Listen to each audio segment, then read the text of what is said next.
Welcome to the WHHI News. I'm McNair. Here's a look at your headlines. Well, for those of us who travel by air, the good news is that this is a rare story. Southwest Airlines pilot David Alsop of New Hampshire was removed from his plane Wednesday morning and charged with a DUI at the Savannah Hilton Head Island International Airport. Federal regulations require pilots to wait to fly until 8 hours after consuming alcohol and can't have a blood alcohol limit over 0.04, half the limit for the rest of us to be charged with a DUI.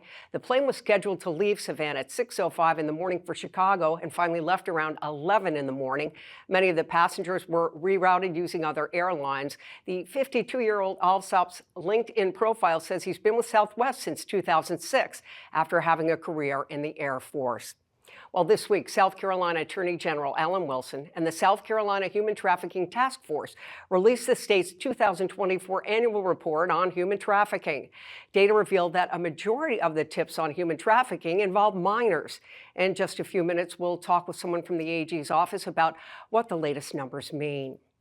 The Beaufort City Council has hit the ground running, spending over $800,000 at its first meeting of the year. Over half of the money was American Rescue Plan COVID relief funds that had to be spent, nearly $200,000 on a drainage project in the Battery Shores neighborhood, and about $240,000 on a new boat ramp for the Pigeon Point Landing. The other money was from state accommodations taxes paid mostly by tourists. Just over half of the money went to the Greater Beaufort Port Royal Convention and Visitors Bureau. Other money was spent to support various tourism-related projects like festivals, the Penn Center, and the Port Royal Sound Foundation, though the council did deny a $10,000 request to help the historic Beaufort Foundation celebrate the 200th anniversary of the visit of the Marquis de Lafayette. Well, the Beaufort County School District says its cell phone policy worked out well during the first semester, and it thinks it will be successful dealing with the even tighter state restrictions of spring. The district says it confiscated 805 cell phones in the fall, involving fewer than 4% of the students in the district. This January, new state law bans the use of phones during the entire school day, while the district had allowed cell phone use for high school students during lunchtime in the fall.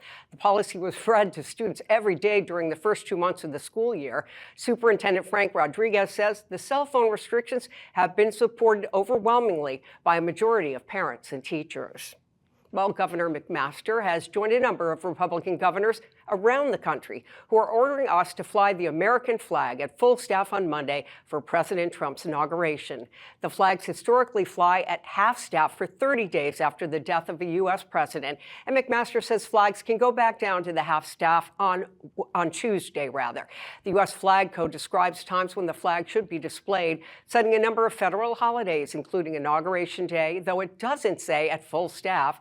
The Flag Code does say it should be flown at half staff for 30 days after the death of a president. President-elect Trump has asked for flags to be flown at full staff during his inauguration, and House Speaker Mike Johnson has ordered that the flags at the Capitol be displayed that way on Monday. Now, if you want more information on these stories, visit the news sources on your screen, and be sure to check us out on Facebook, X, and Instagram. If you have a story idea, email us at news@WHHITV.com. Now, still to come here on the WHHI News, we'll find out about the latest report on human trafficking in South Carolina.